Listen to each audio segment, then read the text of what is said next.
Profeta, capítulo 16, a meretriz e as abominações de Jerusalém. Vejamos aqui, é o maior capítulo do livro e é uma alegoria muito interessante que apresenta a história de Israel, o drama que existe entre Israel e Deus, sendo que o símbolo maior é a cidade de Jerusalém, porque a cidade de Jerusalém era a grande capital, a considerada inabalável, intocável e aquela que é alvo nesse capítulo.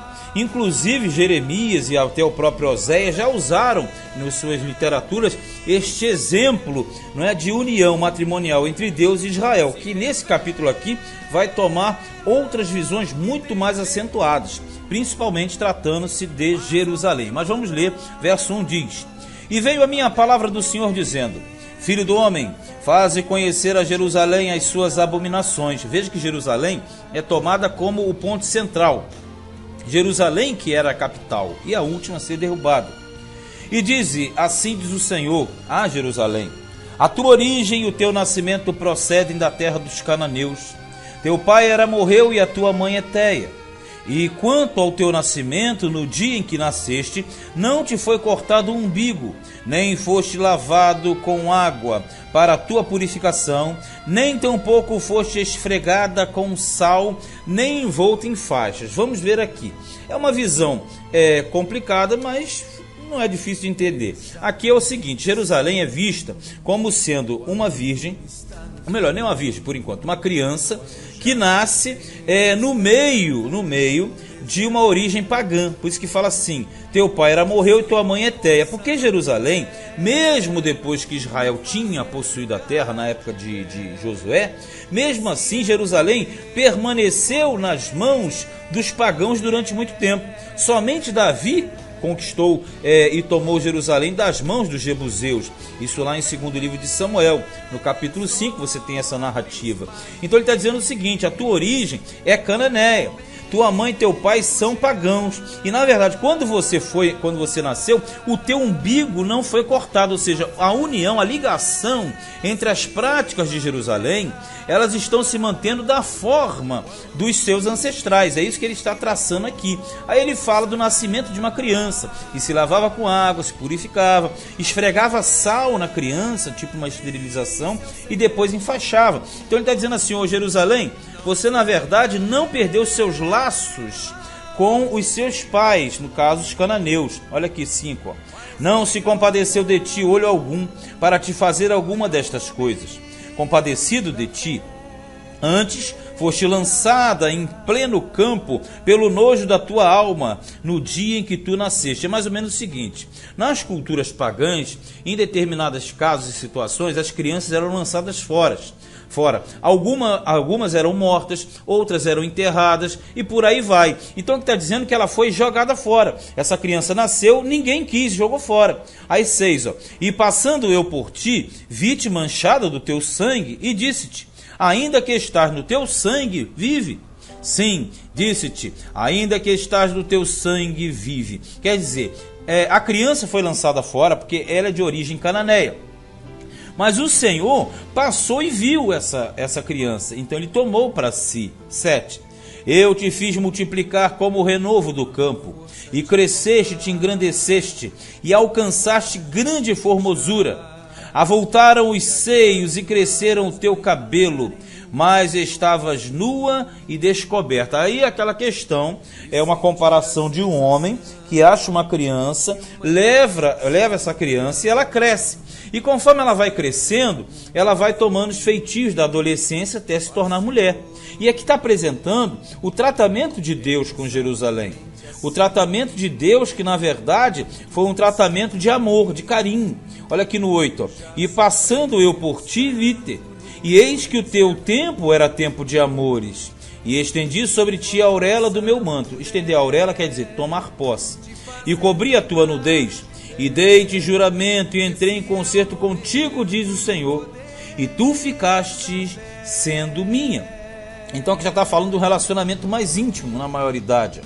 Então te lavei com água e enxuguei o teu sangue e te ungi com óleo. Aí já é uma outra questão. Aí já está tratando de uma mulher feita, de uma pessoa, né, de uma adolescente jovem, né, no caso.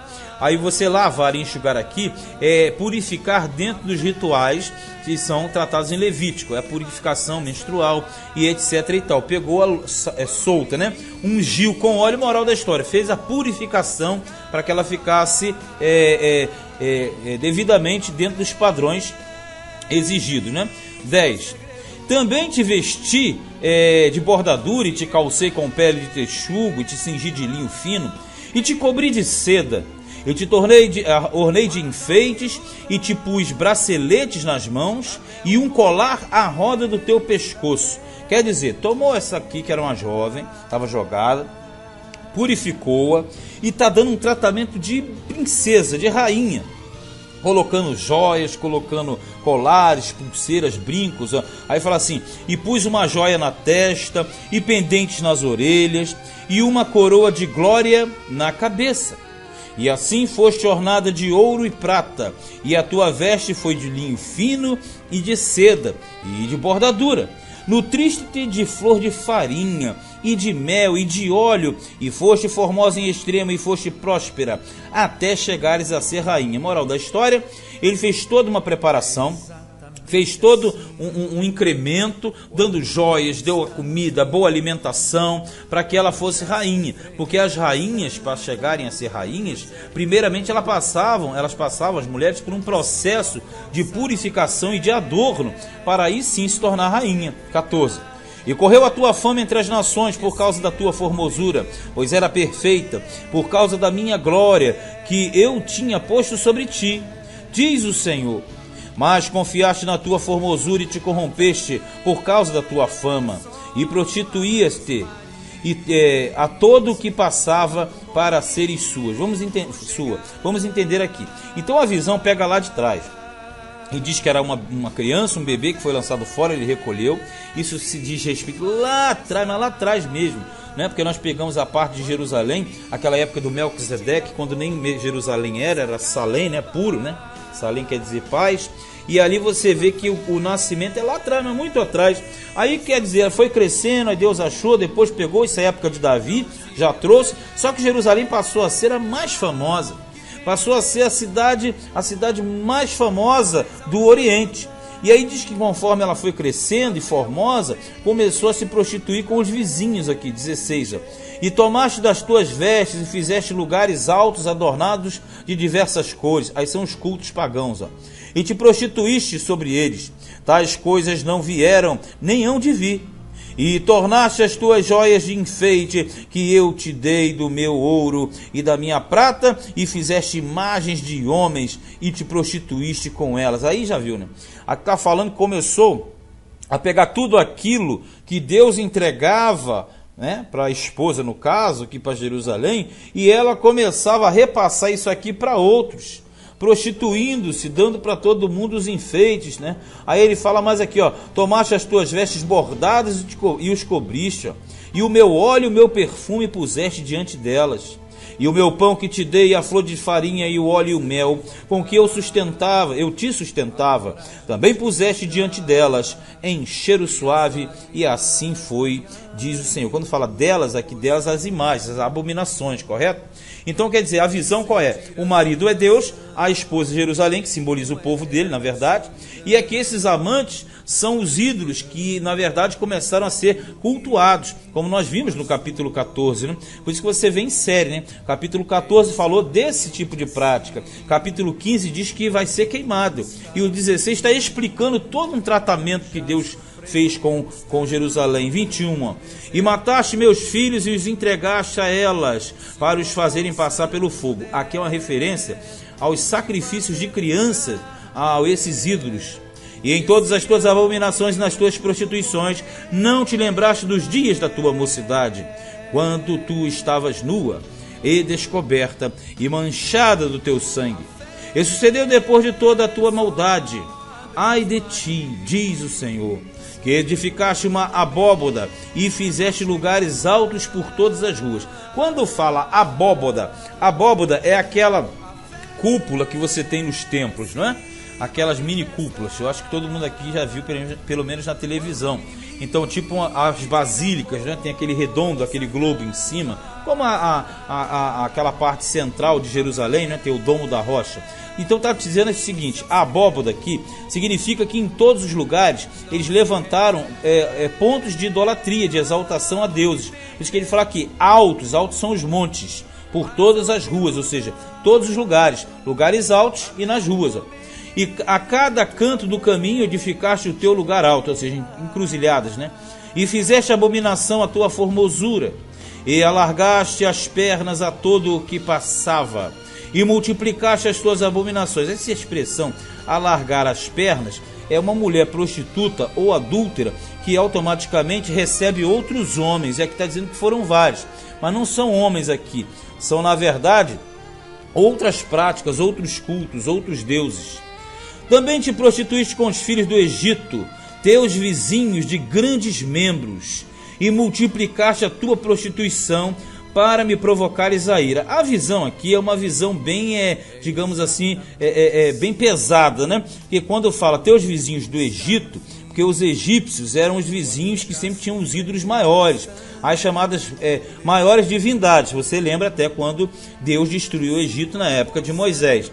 Aí quando eu falo que teus vizinhos de grandes membros, é uma comparação pesada, né? Tá falando tipo o seguinte: o tamanho dos ídolos, o tamanho das idolatrias, dos cultos idolátricos que vocês viram e chamaram a atenção, é semelhante à mulher que é atraída por homens por causa do tamanho de seus órgãos genitais. É isso mesmo, é pesado, mas é essa a visão. Então é uma mulher que está se entregando a outros homens, no caso aqui outros deuses, outras culturas e os egípcios, porque os egípcios diziam ter as maiores divindades. Aí ele fala no 27, ó, pelo que eis que estendi a mão sobre ti, e diminuí a tua porção, e te entreguei à vontade dos que te aborrecem, as filhas dos filisteus, as quais se envergonhavam do teu caminho depravado. Aí está dizendo o seguinte: porque vocês fizeram isso, eu entreguei vocês à vontade dos que as aborrecem. Por exemplo, quando fala entregar as filhas dos filisteus, é porque a Filístia, no caso, começou a prevalecer sobre o povo dele. Filisteu vencia muito e conquistava muitas cidades de Judá. E quando fala das filhas, é porque as mulheres se alegravam com essas posses, porque elas ganhavam justamente riquezas quando seus maridos vêm da peleja, quando eles vêm da guerra. Então, na verdade, eles foram humilhados pelos vizinhos. 28. Ó. Também te prostituíste com os filhos da Assíria, porquanto eras insaciável, e prostituindo-te com eles, nem ainda assim ficaste farta. Ou seja, não bastou os cananeus, não bastou o egípcio, mas ainda se prostituiu com os assírios. Os assírios também, quando formavam o império assírio, vários reis de Israel tentaram fazer aliança, e pelo contrário, eles ainda vieram para tentar destruir tudo. Se Deus não livrasse Jerusalém, na ocasião, quando Senaqueribe tentou invadir Judá, já teria caído há muito tempo. Inclusive a Assíria destruiu o reino do norte, e aqui ele está falando justamente disso. Então a questão a posição é bem clara.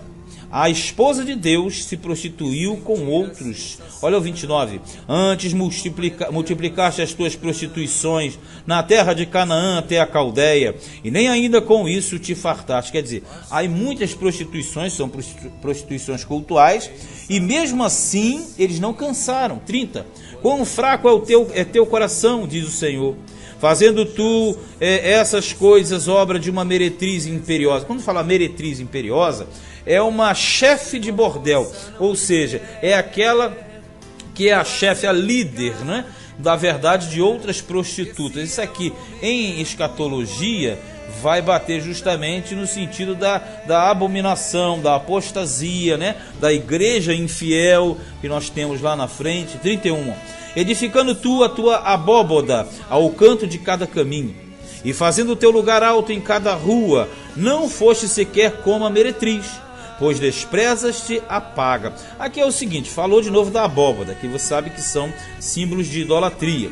Aí fala no caminho se prostituía, e diz mais, é pior do que a meretriz, porque a meretriz ainda recebe um dinheiro, cobra, e aqui essa mulher aqui não cobra para ninguém, ela está dando de graça para todo mundo. 32, ó. Foste como a mulher adúltera, que, em lugar de seu marido, recebe os estranhos. Então tem a meretriz, que é prostituta, e tem a adúltera, né? Duas situações diferentes. 33. A todas as meretrizes dão paga, mas tu dás presente a todos os teus amantes, e lhes dás presentes para que venham a ti de todas as partes pelas tuas prostituições. Olha só, são três coisas. Primeiro, não, a prostituta cobra. No caso aqui, não cobra, então é de graça. Aí quando você fala isso, além de não cobrar, né? Além de não cobrar, ainda dá o presente pro amante. Então é um negócio que piora, porque na verdade passa de uma prostituição, porque faz de graça, automaticamente não cobra e ainda dá o presente de tudo aquilo que recebe do marido. E no caso aqui, o marido é quem? O marido aqui é o Senhor. Então aqui ele faz o contrário. Aqui no 34 ele diz, ó, assim que contigo sucede o contrário de outras mulheres nas tuas prostituições, pois após ti não andam para a prostituição, porque dando tu a paga e a ti não sendo dada a paga, fazes o contrário, ou seja, em vez de receber, ainda entrega, ainda paga para o outro. Portanto, a meretriz ouve a palavra do Senhor. Assim diz o Senhor, pois que se derramou o teu dinheiro e se descobriu a tua nudez nas tuas prostituições com os teus amantes, como também com todos os ídolos das tuas abominações, e no sangue de teus filhos que lhes deste. Quando fala teus filhos que lhe deste, as crianças que lhes foram sacrificadas, né? Porque muitas crianças eram mortas a Moloque, principalmente. Porque o Moloque é a divindade mais famosa que recebia e exigia sacrifício de criança. 37. Eis que ajuntarei todos os teus amantes, com os quais te misturaste, como também todos os que amaste, com todos os que aborreceste, e ajuntá-los-ei contra ti em redor, e descobrirei a tua nudez diante deles, para que vejam toda a tua nudez. Aqui está dizendo o seguinte: todos esses aí que foram teus amantes, vou fazer você ser envergonhada perante eles. Está tratando aqui da destruição de Jerusalém, e essa vizinhança toda veria. 38. E julgar-te-ei como são julgadas as adúlteras, as que derramam sangue, e entregar-te-ei ao sangue de furor e de ciúme. Ciúme, tu sabe, como quando o marido estava com ciúme, constatava o adultério, a mulher era levada para ser apedrejada publicamente. Então ele está dizendo isso aí: eu vou te apedrejar publicamente por causa do meu ciúme, ó. E entregar-te-ei nas suas mãos, e derribarão a tua abóboda, quer dizer, seus cultos idolátricos, e transformarão os teus altos lugares, os montes, e te despirão as tuas vestes, e tornarão as tuas joias de enfeite, e te deixarão nua e descoberta. Ou seja, é bem semelhante ao que vai acontecer com a igreja apóstata, né? Com a igreja de Apocalipse 17, 18, porque o anticristo no final vai tirar tudo que a meretriz fez para ele, ajudou ele através dos séculos. 40. Então farão subir contra ti um ajuntamento, e te apedrejarão com pedra, e te transpassarão com as suas espadas, e queimarão as suas casas a fogo, e executarão juízos contra ti aos olhos de muitas mulheres, e te farei cessar de ser meretriz, e paga não darás mais. Olha só, aqui tem algumas coisas interessantes. Ele está dizendo que vai entregar na mão dos inimigos, e na verdade todas as joias e enfeites vão ser saqueados e tomados. E aqui fala de um ajuntamento e de um apedrejamento. E também fala, se você já percebeu, que outras mulheres verão. Por que outras mulheres? Porque sempre que você fala mulheres, aqui uma mulher é Jerusalém. As outras mulheres simbolizam, na verdade, as outras cidades, as outras capitais, aquelas nações próximas. Então todas veriam o apedrejamento de Jerusalém. E quando Jerusalém seria apedrejada? Quando ela fosse totalmente destruída pelo ataque final de Nabucodonosor. Aí diz, aí você vai parar de pagar dinheiro para os teus amantes. 42. Assim farei descansar em ti o meu furor e os meus ciúmes, e se desviarão de ti, e me aquietarei e nunca mais me indignarei. Quer dizer assim, vou dar uma coça em você. Então os ciúmes de Deus serão aplacados no momento que o povo dele, que essa cidade aqui, seja disciplinada. 43. Visto que não te lembraste dos dias da tua mocidade, e me provocaste a ira com tudo isto, eis que também eu farei recair o teu caminho sobre a tua cabeça, diz o Senhor. E não farás tal perversidade sobre todas as tuas abominações. Ou seja, ele está decretando que a sentença está chegando. Eis que todo o que usa de provérbios usará contra ti este provérbio, dizendo: qual a mãe, tal é a sua filha. Veja bem aqui. Quando nós percebemos que fala de provérbios e ditados, ou seja, as músicas, as chacotas, as zombarias, incluiriam uma parte na estrofe que diz: qual a mãe, tal é a sua filha. Quem é a mãe? A mãe, na verdade, está falando o quê? De todo aquele culto, de todo aquele sistema, porque na verdade, se você pega, ele está falando que a mãe e o pai eram cananeus. Então a filha que é Jerusalém, só que a filha de Jerusalém tem uma irmã, e essa irmã era outra capital do reino do norte, que é Samaria. Quer ver? Aqui mais na frente fala: tu és a filha de tua mãe, que tinha nojo de teu marido e de seus filhos, que foi na origem, né? E tu és irmã de tuas irmãs, que tinham nojo de seus maridos e de seus filhos. Vossa mãe foi Eteia, e vosso pai a morreu. Voltou de novo aquele passo. E tua irmã maior é Samaria, ela e suas filhas, a qual habita a tua esquerda. E tua irmã menor, menor que tu, que habita a tua mão direita, é Sodoma e suas filhas. Aqui no caso a proporção, ele fala mãe e filha, é no sentido da capital e as cidades menores em volta, diferente daquela outra análise anterior. Então ele está dizendo: olha só, Jerusalém, você tem duas irmãs. Uma irmã é Samaria, que é da parte de cima do mapa, e a outra é Sodoma. E você percebe que ele está tratando Sodoma assim como Samaria e como o povo dele. Isso aqui é uma forma de humilhação, comparar Jerusalém a Samaria, que foi a irmã que já dançou, e a Sodoma, que foi destruída há muito tempo. 47. Todavia não andaste nos meus caminhos, nem fizeste conforme as suas abominações. Mas como se isso muito pouco fora, ainda te corrompeste mais do que elas em todos os teus caminhos. Ou seja, Jerusalém foi pior do que Samaria e Sodoma. Pode isso? Vivo eu, diz o Senhor, que não fez Sodoma tua irmã, ela e suas filhas, como fizeste tu e tuas filhas. Tipo assim, você fez pior. Eis que esta foi a maldade de Sodoma, tua irmã. Soberba, fartura de pão e abundância de ociosidade teve ela e suas filhas, quer dizer, Sodoma e suas cidades. Mas nunca esforçou a mão do pobre e do necessitado.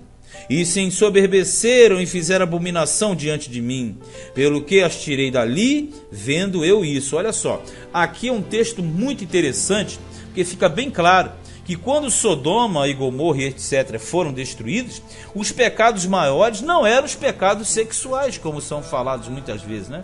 Mas aqui diz que os pecados maiores foi justamente o desprezo das razões sociais, da justiça para com o povo. Eles entraram em uma fartura, em uma soberba, em uma ociosidade. O que dá a entender que para Deus tais práticas são atos muito mais passíveis de punição. 51. Também Samaria não cometeu metade de teus pecados, e multiplicaste as tuas abominações mais do que elas, e justificaste as tuas irmãs com todas as abominações que fizeste. Tipo o seguinte, olha, você, Jerusalém, está pior do que Sodoma, está pior do que Samaria. 52. Tu, pois, sofre a tua vergonha, tu que julgaste as tuas irmãs pelos teus pecados, e fizeste mais abomináveis do que elas, mais justas são do que tu. Envergonha-te logo, também sofre a tua vergonha, pois justificaste as tuas irmãs. Eu, porém, farei voltar os cativos deles, os cativos de Sodoma e suas filhas, e os cativos de Samaria e suas filhas, e os cativos do teu cativeiro entre eles. Ou seja, está dizendo o seguinte: eu levo, mas eu trago, para que sofras a tua vergonha e sejas envergonhada por tudo o que fizeste, dando-lhes tu consolação. Tipo assim, dando consolação, porque quando eles veem a punição sobre o povo de Deus, sobre essa irmã aqui no caso, né? Isso gera consolação nos outros, porque os outros ficam amenizados, tipo, pô, nós estamos apanhando, mas eles também, né? Quando tuas irmãs, Sodoma e suas filhas, tornarem ao seu primeiro estado, e Samaria e suas filhas tornarem ao seu primeiro estado, também tu e tuas filhas tornareis ao vosso primeiro estado. Você entende isso aqui? Ele está falando de restituição final. Isso aqui não é nada mais, nada menos do que milênio. Nem mesmo Sodoma, tua irmã, foi mencionada pela tua boca, no dia das tuas soberbas, antes que se descobrisse a tua maldade? Agora te tornaste como ela, objeto do desprezo das filhas da Síria e de todos os que estavam ao redor dela, as filhas dos filisteus que te desprezaram em redor. Veja, quando fala as filhas, você percebe que as filhas aqui só nesse capítulo já tiveram várias conotações. Primeiro, as filhas em relação às mulheres de uma cidade que aguardam um despojo que vem. Outra questão, as filhas no sentido desses vizinhos que se alegravam com a desgraça de Jerusalém. E esse terceiro, mais claro aqui, mas digamos mais profundo, ele fala das filhas, ou seja, todas elas são vistas como filhas de Deus, são cidades importantes, capitais, e cidades menores, que são consideradas as filhas daquelas filhas. Então aqui está dizendo que a Síria, como a Filístia, estarão alegres por verem a disciplina de Jerusalém. E aqui diz que as filhas delas, ou seja, as cidades, estarão fazendo festa ao redor, desprezando, porque justamente percebem que eles estão sofrendo. Por isso que fala assim, antes que se descobrisse a tua maldade. Ou seja, elas já estavam querendo que Jerusalém caísse. Ó. A tua perversidade e as tuas abominações tu levarás, diz o Senhor. Porque assim diz o Senhor, eu te farei como fizeste, que desprezaste o juramento, quebrando o concerto, ou seja, quebraram a aliança que fizeram com o Todo-Poderoso, com o Eterno, né? Aí ele fala, contudo, eu me lembrarei do meu concerto que contigo fiz nos dias da tua mocidade, e estabelecerei contigo um concerto eterno. Aí ele já está trabalhando, o Senhor está trabalhando com o sentido de que vai punir, mas não vai destruir. Há uma esperança para Israel. Então te lembrarás dos teus caminhos e te confundirás, quando receberes tuas irmãs mais velhas do que tu, com as mais novas do que tu. Porque tais darei por filhas, mas não pelo teu conserto. Ou seja, veja bem, um privilégio. Ainda que você esteja sofrendo e apanhando, saiba, você vale mais para mim. Agora tem as filhas mais velhas e as mais novas. Quem são as mais velhas? As cidades mais antigas. Quem são as mais novas? As cidades mais modernas. Aí ele diz assim, ó, porque eu estabelecerei o meu concerto contigo e saberás que eu sou o Senhor. Esse concerto que ele se refere é aquele concerto final no sentido de retornar justamente através de Cristo Jesus, que é o plano mais acentuado, né? 63.